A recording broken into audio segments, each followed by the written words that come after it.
Voilà, bonjour à toutes et tous. Peut-être ça vous donne envie de venir parler ici, pour avoir un moment sans masque. Pensez-y une prochaine fois. Je passe volontiers la place. Au moins vous en verrez. On a chanté passer de l'ombre à la lumière. J'ai pensé à ce thème depuis quelques temps, et puis je sais que c'est jeudi soir ou vendredi. Je voulais aller marcher, mais j'avais pas le temps toute la journée, j'avais pas le temps. Puis à la fin de la journée, je me dis, mais à la saison qui arrive, si je n'apprends pas à marcher plus la nuit, je ne marcherai plus. Et donc je suis parti avec ma frontale, j'ai marché 3 heures dans la nuit, dans la forêt. Il pleuvait un peu, et c'était étrange quand même, je dois dire. Quand on est un peu loin, alors c'est pas loin, je connais ces chemins, je les ai déjà pris, mais tout seul. Et puis il y a juste... c'est comme si le monde existe juste dans le halo de la frontale. Alors quand il n'y avait pas d'arbre, il y avait quand même un petit peu de lune, même s'il pleuvait, c'est un peu bizarre. J'y voyais presque assez comme ça, c'était différent. Mais dès que j'étais sous les arbres, et puis c'était noir, vraiment noir, pour pas me casser une cheville, je mettais la frontale, et puis on dit, d'habitude je marche là, et puis je connaissais bien ces endroits, mais là le monde est tout petit, il y a juste ce petit halo de lumière devant moi, c'était particulier, j'ai aimé. Et je méditais sur ce thème-là de la lumière. Alors c'est un thème dans les Écritures, la lumière, si vous faites une recherche sur le mot lumière dans la Bible, vous allez avoir du matériel. Depuis le commencement, Dieu dit la lumière, et puis etc. Mais j'y pensais dans un contexte qui est plus précis et qui est lié avec notre vie à l'intérieur de nous. Donc là où on rend un culte à Dieu, à chaque occasion pour rappeler un peu le vocabulaire. On ne vient pas au culte le dimanche matin, on rend un culte à Dieu en notre esprit chaque fois qu'on est connecté avec lui. Et c'est l'essentiel, c'est la réalité de nos vies avec Dieu, puis après, ce qu'on fait devrait découler de ça. Alors je vais quand même commencer avec un texte très connu, on va en voir quelques-uns, dans l'évangile de Jean qui parle de l'incarnation, Christ qui vient sur terre. Au commencement, Jean 1, au commencement, la parole existait déjà. La parole était avec Dieu, la parole était Dieu. Elle était au commencement avec Dieu. Tout a été fait par elle. Rien de ce qui a été fait n'a été fait sans elle. En elle, il y avait la vie, et cette vie était la lumière des êtres humains. La lumière brille dans les ténèbres, et les ténèbres ne l'ont pas accueillie. Il y eut un homme envoyé par Dieu, son nom était Jean, il vint comme témoin pour rendre témoignage à la lumière, afin que tous croient par lui. Il n'était pas la lumière, mais il vint pour rendre témoignage à la lumière. Cette lumière était la vraie lumière qui, en venant dans le monde, éclaire tout être humain. Elle était dans le monde, et le monde a été fait par elle, pourtant le monde ne l'a pas reconnue. Elle est venue chez les siens, et les siens ne l'ont pas accueillie, mais à tous ceux qui l'ont acceptée, à ceux qui croient en son nom, elle a donné le droit de devenir enfant de Dieu. Et dans ce texte, on a le premier élément qui dit « à tous ceux qui l'ont accepté ». C'est le point de départ, accepter la lumière. Alors, on ne peut pas faire disparaître la lumière, mais on peut ouvrir les yeux ou fermer les yeux. On peut la refuser. Et lorsque Christ est venu sur terre, il est venu manifester cette lumière éternelle qui est la vie des hommes. Jean a préparé le chemin, etc. Et il n'a pas été accueilli. Et je pense que c'est quelque chose qui est important pour nous, au-delà de cette première fois, peut-être, où un jour on a réalisé que Christ est réel, et puis on a décidé de lui confier nos vies. Mais c'est une première question que je vais vous laisser. Je vais vous laisser des questions pour réfléchir par vous-même. Comment j'accueille la lumière dans ma vie? Après, juste cette question-là, on peut rester très longtemps dessus, à réfléchir, à reprendre. Comment j'accueille la lumière dans ma vie? Je ne sais pas pour moi, mais moi je sais qu'il y a des moments où je n'ai pas envie de l'accueillir. Alors le dimanche matin, je suis là, je me prépare parce que je sais que je vais me tenir devant vous, je dois avoir quelque chose à dire. Voilà, il y a une responsabilité. Alors, il y a des choses que je n'accepterai pas à ce moment-là dans mon esprit. Là, c'est sérieux, je me prépare. Mais le dimanche soir, quand j'ai fini ma semaine, parce que le pasteur travaille que le dimanche matin, donc le dimanche soir, j'ai fini ma semaine, et jusqu'au dimanche d'après, j'ai rien à faire. Là, je peux accepter d'autres pensées, parce que j'aurai le temps de me repentir d'ici dimanche. Alors, je présente un petit peu, mais c'est quand même cette idée-là. Des fois, j'accepte la lumière et des fois, je l'accepte moins. Je ne vais pas dire je cherche les ténèbres, mais juste un peu des vacances par rapport à la lumière. Parce que vivre dans la lumière, c'est exigeant. Ça demande beaucoup. Et je continue un petit peu le fil. Dans Jean 12,36, il est dit « Pendant que vous avez la lumière, croyez à la lumière afin que vous soyez des enfants de lumière. » Donc, ce n'est pas simplement le fait qu'un jour nous avons vu la lumière. Je ris parce qu'il y a une vidéo qui circule, je vous la conseille. C'est une plaisanterie sur le Covid, et c'est un gars qui parle, il est devenu covidiste, comme si c'était une religion. Et puis, j'ai vu la lumière, je marchais dans la rue, j'ai pris une amende de 135 €, et tout d'un coup, j'ai été touché par la grâce. Il a vu la lumière. Donc ça, c'est une blague là-dessus, mais je ne sais pas s'il faudra enlever ça à l'enregistrement, je suis mal parti.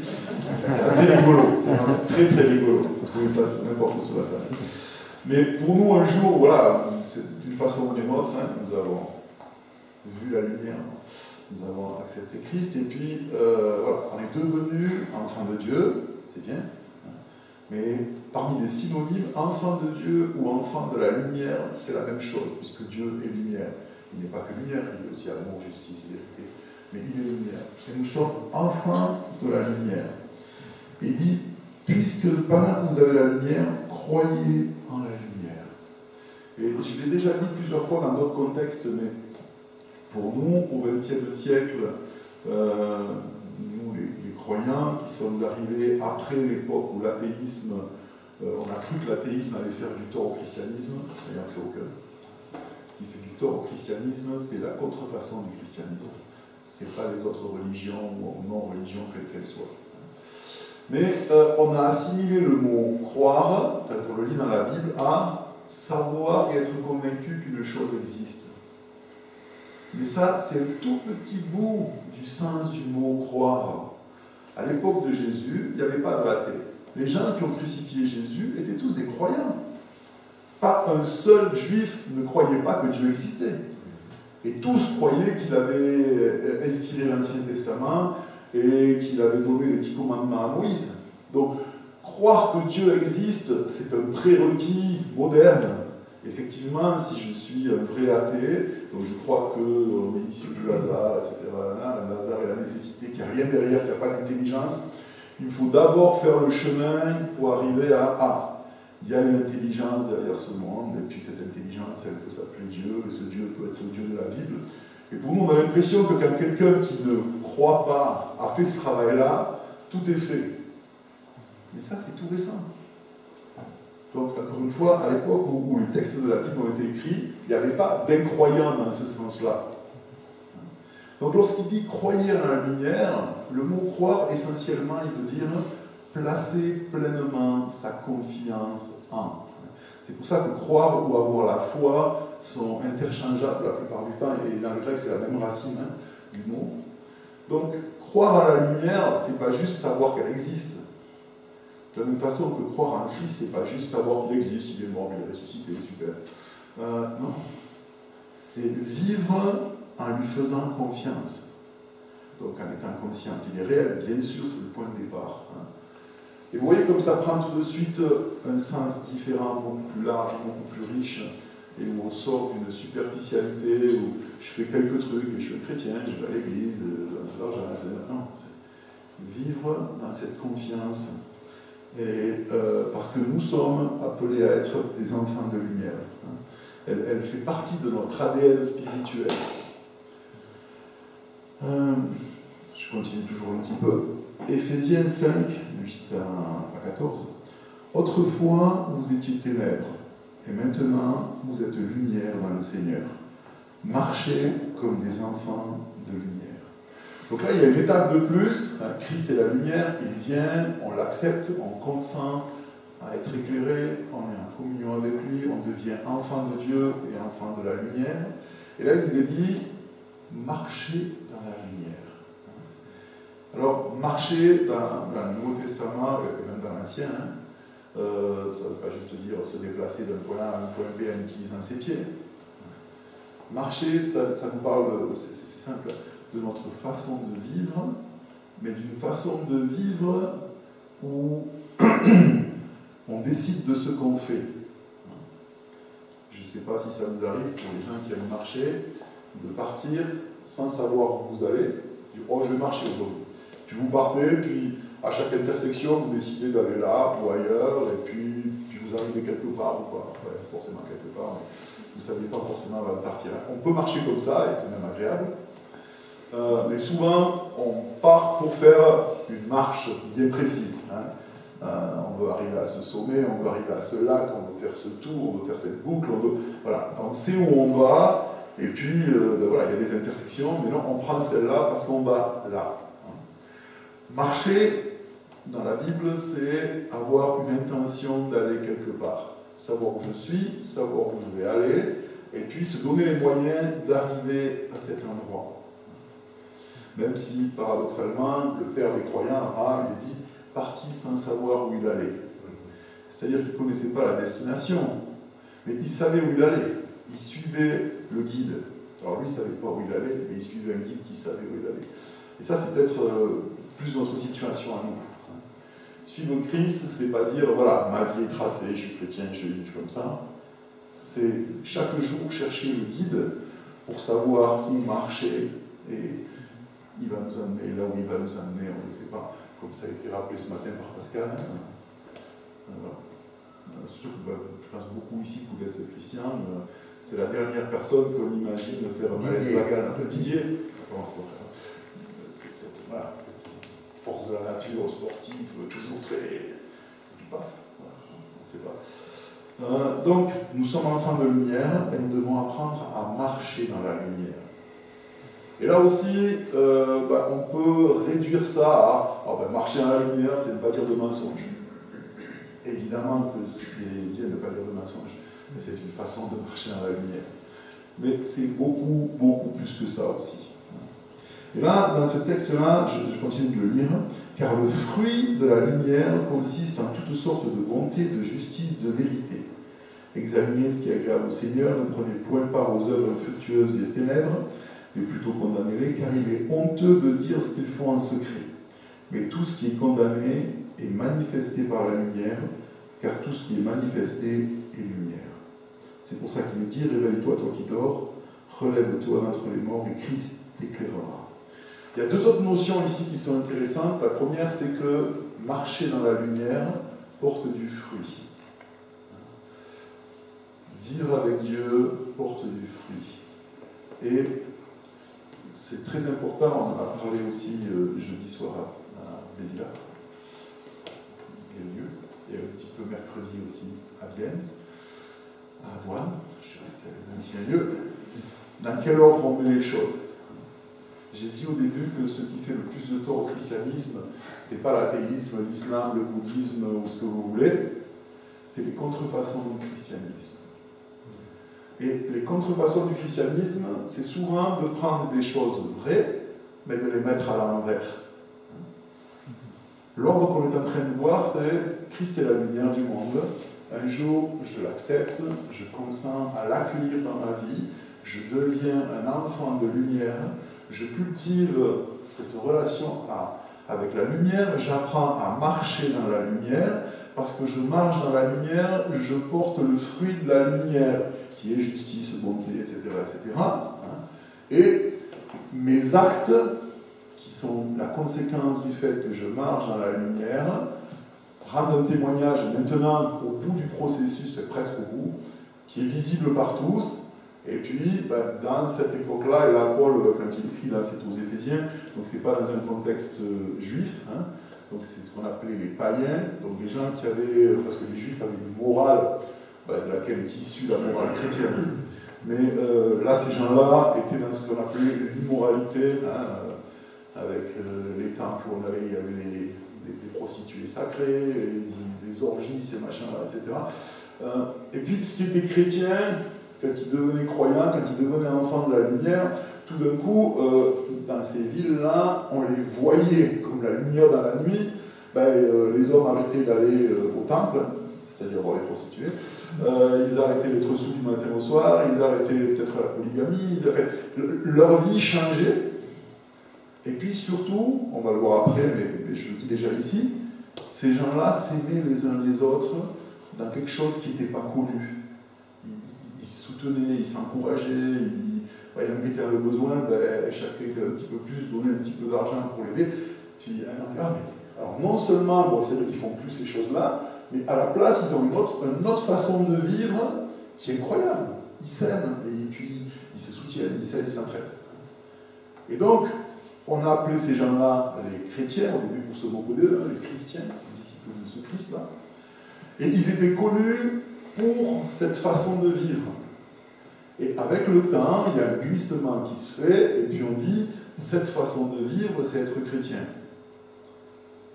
Oui ou pas? Parce que, et c'est une bonne chose dans un sens que la morale, l'éthique chrétienne ait gagné le monde et soit devenu le fondement de ce qu'on appelle aujourd'hui l'humanisme. Puisque les valeurs de l'humanisme, c'est les valeurs qui sont issues d'être un enfant de la lumière, mais pas forcément avec Dieu. Parce qu'effectivement, une fois qu'on a vu comment se comportent les enfants de lumière, on peut se comporter pareil, sans chercher la communion avec Christ et la lumière au départ.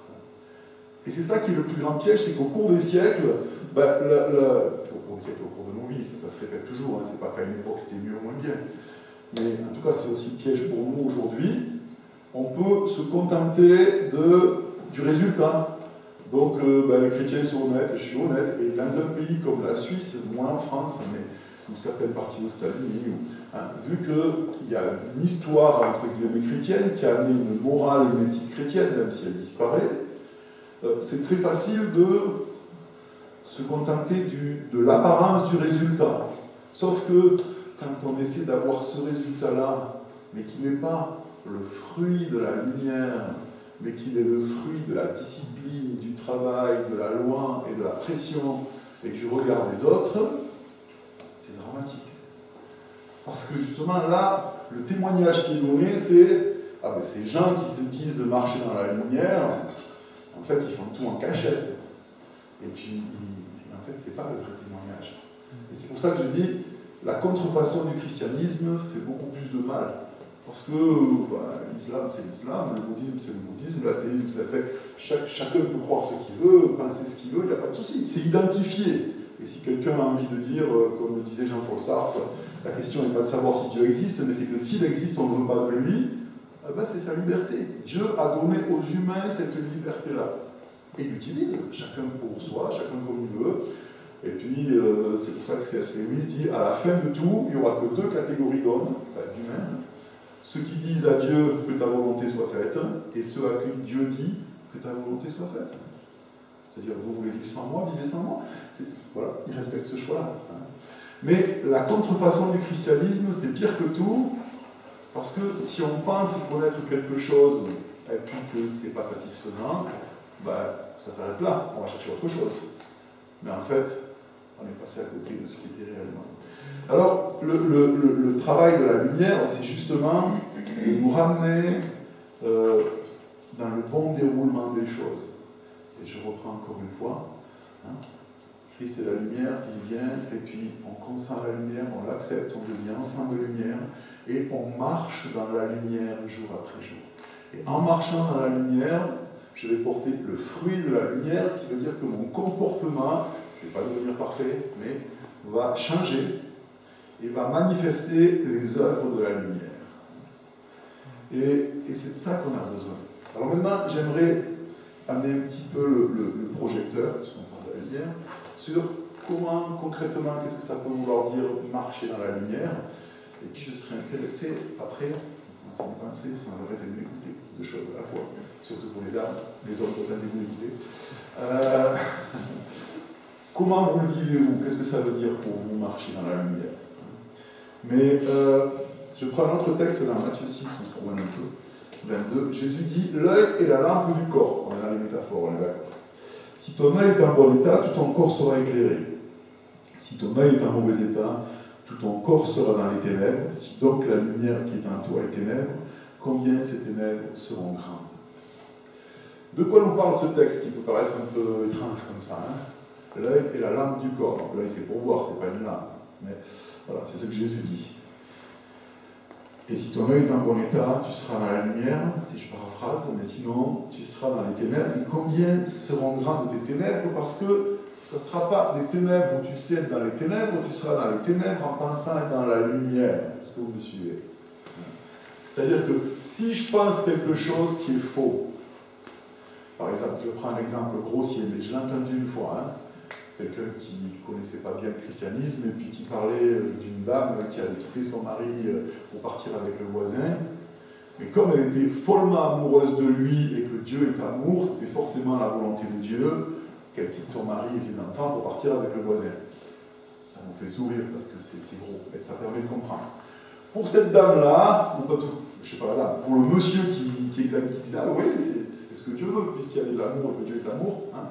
Voilà. Il avait une idée de Dieu qui était fausse, même si elle est grossière, mais à cause de ça, ce qu'il pensait être juste était faux. C'est pas la situation de quelqu'un qui sait que c'est pas bien de voler, j'ai envie de voler, je vole parce que j'ai envie de voler, je vole pas. Voilà. C'est simple. Hein. Mais quand je fais quelque chose en pensant que c'est correct et que c'est pas correct, encore une fois, on est dans la contrefaçon parce que je sais pas que je suis dans les ténèbres. Et c'est pour ça que, alors, je sais que c'est compliqué parce que c'est un livre compliqué, qu'on ne sait pas toujours comment le prendre, mais c'est pour ça qu'on a quand même quelque chose de relativement objectif qui est les écrits qu'on appelle, la bibliothèque qu'on appelle la Bible. Alors, je n'aborderai pas aujourd'hui comment on la lit, comment on la comprend, etc. Mais c'est quelque chose qui est extérieur à moi-même. Et c'est pour ça qu'elle est importante, c'est pas magique, hein. C'est pas la parole de Dieu, non, c'est pas ce que, non. Mais c'est juste que les informations qui nous communiquent, c'est par écrit, ça va être, en plus il y a un travail de l'esprit derrière, mais qui viennent et qui m'apportent un éclairage sur comment ça fonctionne. Et si ces informations-là, et puis le rapport que j'ai à la vérité, on va l'appeler ça comme ça, hein, la vérité étant la pensée de Dieu, étant une personne, Jésus-Christ, si c'est pas correct, hein, alors c'est jamais parfait chez personne, mais si c'est gravement endommagé, ma lumière est ténèbre. Et donc du coup, je vais faire des choses en toute sincérité n'est pas synonyme de vérité, mais ça sera exactement ce que dit là, hein, combien seront grandes tes ténèbres? Je ne sais pas s'ils étaient sincères quand ils l'ont fait, mais si on pense par exemple à ce qui s'est passé quand les conquistadors ont débarqué en Amérique du Sud et puis qu'ils ont étrupé les Indiens pour les forcer à se convertir au christianisme, je doute que beaucoup d'entre eux étaient sincères. Mais on peut imaginer que là-dedans, il y avait des gens sincèrement qui pensaient servir Dieu. Hein, de la même façon qu'il y a eu souvent des guerres, et puis les gens pensaient que la cause était juste et que Dieu était avec eux. Cas, bien sûr, mais ils pensaient que. Donc c'est pour ça qu'on a une responsabilité pour marcher dans la lumière. Je ne peux pas juste me contenter de ça brille un peu là-bas, ouais, j'ai vu vaguement un peu de lumière là-bas. J'ai une responsabilité et personne ne peut faire ça parfaitement. Mais c'est aussi pour ça qu'on est appelé à avoir une famille spirituelle. Parce que quand même, quand on est beaucoup à réfléchir aux mêmes choses, on voit les choses différemment, mais il va s'en dégager un noyau central sur lequel on va être tous plus ou moins d'accord. Pour avoir un rapport qui soit le plus correct possible avec cette vérité. Sinon, je vais mettre mes efforts au mauvais endroit, et puis je peux aller ailleurs. Donc ça, c'était un aspect qui est important, qu'il faudrait aussi développer. On ne va pas le faire ce matin. C'est plein de pistes ce matin, je vous promets. Mais je continue, et puis on arrive dans l'évangile de Jean, chapitre 3, verset 20. Quiconque fait le mal, et du verbe haïr va être la lumière, et ne vient point à la lumière, de peur que ses œuvres ne soient dévoilées. Et celui qui agit selon la vérité vient à la lumière, afin que ses œuvres soient manifestées, parce qu'elles sont faites en Dieu. Il y a un rapport direct entre faire le mal, ou choisir le mal, et vivre dans la lumière ou pas. On voit par exemple l'exemple de David, qui est appelé souvent l'homme selon le cœur de Dieu. Hein, c'est un gars extraordinaire qui a fait des choses magnifiques avec Dieu, qui a une grande foi, qui connaissait Dieu. Et à un moment, il fait le truc le plus pourri qu'on puisse imaginer. Il fait tuer son meilleur ami pour piquer sa femme. Enfin, il viole la femme de son meilleur ami et après il le fait assassiner pour couvrir le fait qu'il a violé la femme de son meilleur ami. Bon, difficile de faire pire. Et il sait qu'il a mal agi. Mais comme il est le roi et qu'il n'y a pas de contre-pouvoir, hein, bah, il décide qu'il a le droit de faire ça, et puis en plus il croit qu'il arrive à le faire en cachette, tout le monde le sait, mais voilà. Et il vit comme ça un certain temps. Ça dure quelques années quand même, hein, puisqu'il y a le temps qu'il y a un enfant qui naisse, né du viol, etc., et puis que le gamin soit là, donc il se passe une paire d'années peut-être. Et pendant tout ce temps-là, David, l'homme selon le cœur de Dieu, qui connaît Dieu, qui croit en Dieu, il n'a pas arrêté de croire en Dieu. Il sait que Dieu est là, sûrement qu'il continuait d'aller faire ses petits sacrifices, ses machins, ses bazars et tout, mais il marchait dans les ténèbres. Pourquoi ? Parce qu'il savait très bien que s'il acceptait dans ses pensées de se tenir face à face avec Dieu, comme il avait l'habitude de le faire, hein, quand on lit les psaumes qu'il a écrits, on voit que c'est quelqu'un dans l'Ancien Testament qui avait l'esprit, ce qui n'est pas le cas de tout le monde, et qui avait une vie intérieure, une richesse incroyable, quand il était en difficulté, quand il connaissait ce dialogue intérieur avec Dieu. Mais dans cette période-là, les volets étaient fermés, parce que ce n'était pas possible. Et il n'était pas idiot, il savait. Hein. Et donc il a vécu ces années-là dans les ténèbres, choisies, parce qu'il voulait couvrir le mal qu'il avait fait. Finalement, le prophète vient, le démasque, le gamin meurt, il se repent, il demande pardon, Dieu le pardonne. Et là, il écrit des psaumes fantastiques sur le pardon, sur la restauration, sur « je suis de nouveau dans la lumière ». Alors, nous, j'espère, ne sommes probablement pas dans la situation de David. Hein. C'est-à-dire que la plupart d'entre nous ici, on n'a pas violé la femme de notre meilleur ami, puis en plus on l'a fait assassiner par la suite, pour prouver ça. Mais c'est le même principe.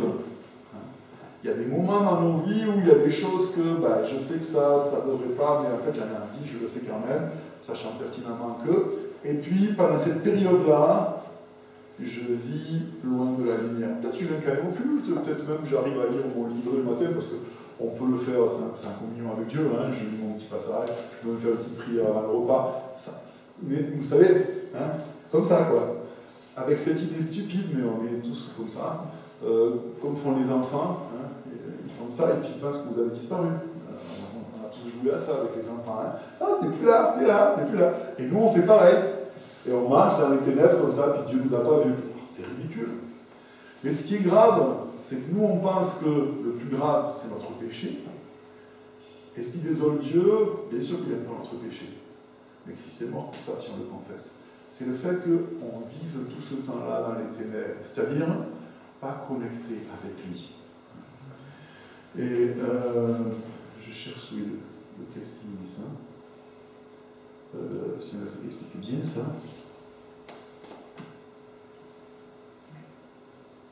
Voilà. Jean 1. 1 Jean, pardon, 1 Jean. Jean, c'est vraiment celui qui parle de la lumière dans le Nouveau Testament le plus magnifiquement. Le 1 Jean 5. La nouvelle que nous avons apprise de lui, que nous vous annonçons, c'est que Dieu est lumière. Il n'y a point en lui de ténèbres. Si nous disons que nous sommes en communion avec lui et que nous marchons dans les ténèbres, nous mentons, carrément. Et nous ne pratiquons pas la vérité. Mais si nous marchons dans la lumière, comme il est lui-même dans la lumière, nous sommes mutuellement en communion et le sang de Jésus, son Fils, nous purifie de tout péché. Juste une petite précision d'abord sur le vocabulaire. Vous m'entendez souvent parler de connexion, être connecté avec Dieu. Hein, parce que c'est une image moderne qui nous parle, on sait ce que c'est, Internet, les connexions, etc. Il n'y a pas le mot connexion dans la Bible, mais chaque fois que vous voyez être en communion avec, si vous avez envie, vous pouvez traduire par être connecté ou être en connexion. Le mot communion, koinonia en grec, parle de ça. C'est une connexion de cœur très forte. Et nous sommes appelés à être en communion avec Dieu. C'est la prière même de Jésus. Hein. Comme lui est en communion avec son Père et avec l'Esprit, il prie pour que nous soyons en communion avec lui et aussi en communion les uns avec les autres. Hein.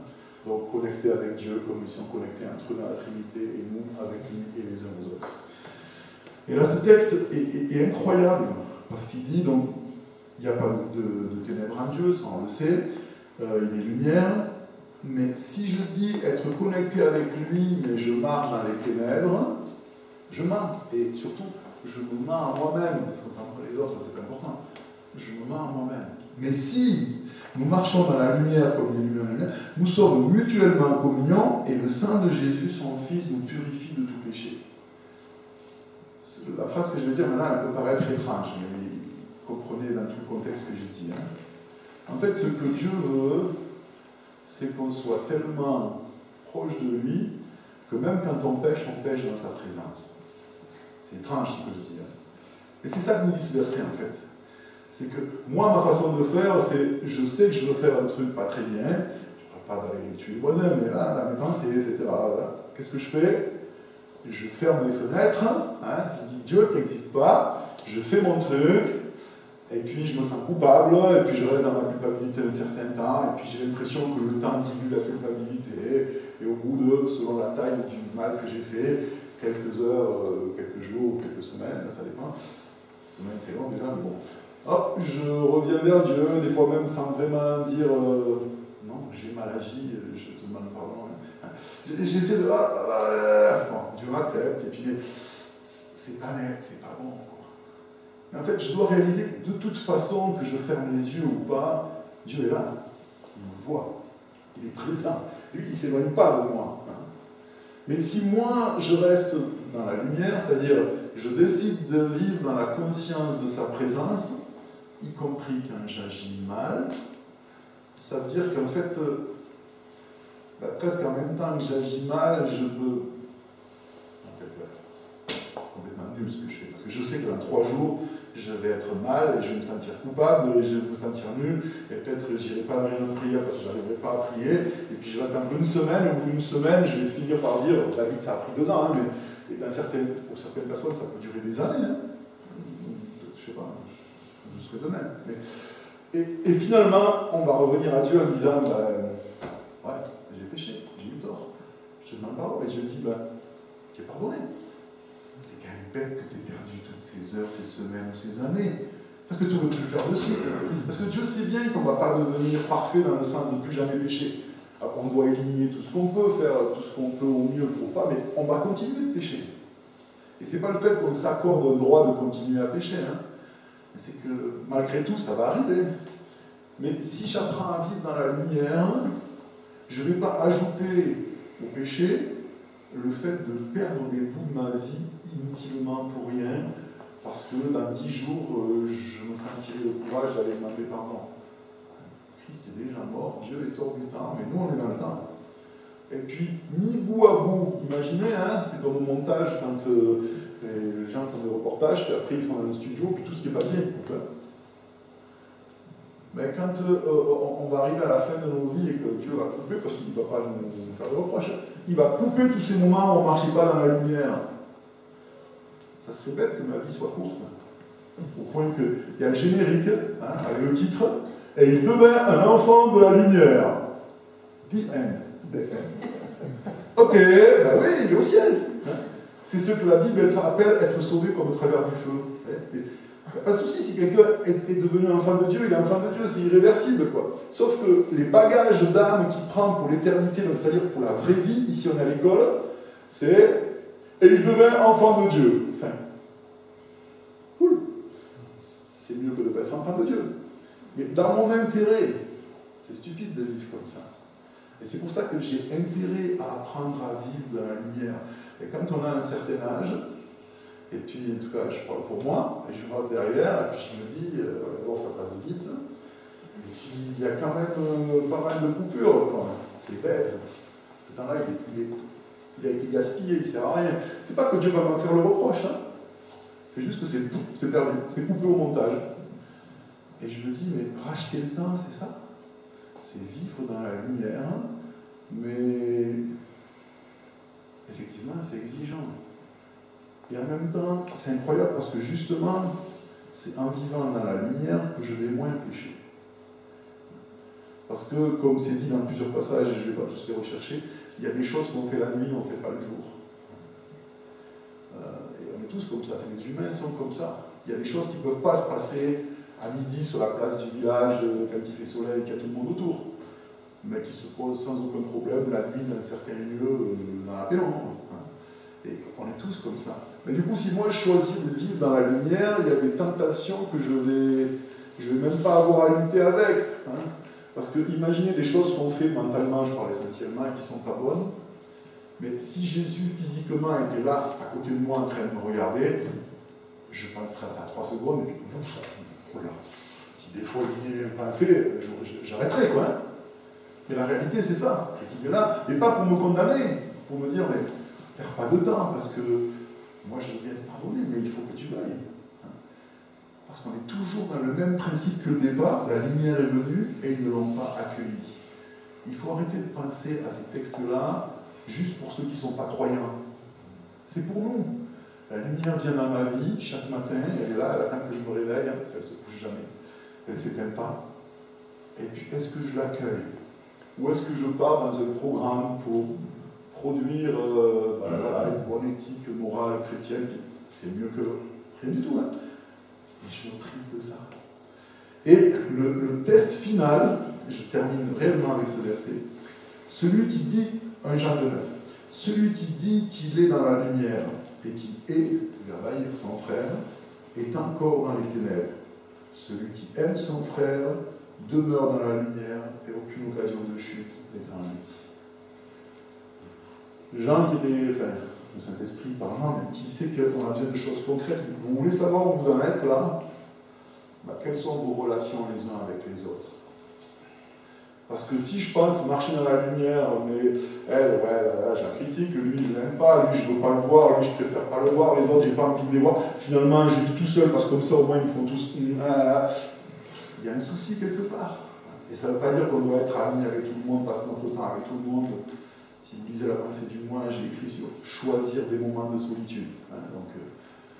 Mais il y a un test qui est là, c'est que si je vis dans la lumière, j'ai de l'amour pour les enfants de lumière.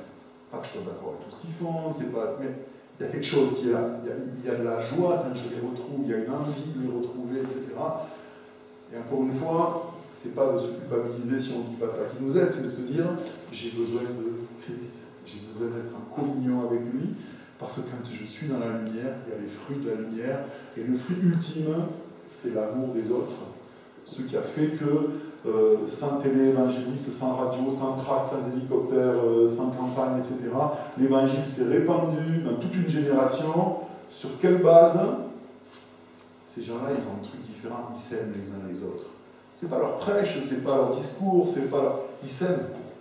Et ça nous fait envie. C'est comme ça que ça s'est répandu. Mais là aussi, si on dit il faut s'aimer, il faut s'aimer. On ne peut pas s'aimer. Mais si je vis dans la lumière, l'amour va venir en moi pour les autres. Donc toujours replacer les choses dans le bon ordre pour qu'il y ait du fruit, et pas du travail pour. Mais c'est un travail de marcher dans la lumière, parce que c'est exigeant. Seigneur, merci parce que tu es la lumière, et puis tu veux nous apprendre à marcher dans la lumière. C'est pas naturel pour nous, c'est pas inné, mais on veut l'apprendre, on veut le pratiquer. Et merci pour tous les moments où on le vit, parce que c'est magnifique, c'est les plus beaux moments de nos vies. Et qu'on puisse aussi apprendre à le vivre ensemble et s'encourager à le vivre. Et apprécier cette lumière, parce que cette lumière, c'est la vie. Et on aime la vie. Et on aime la vie avec toi.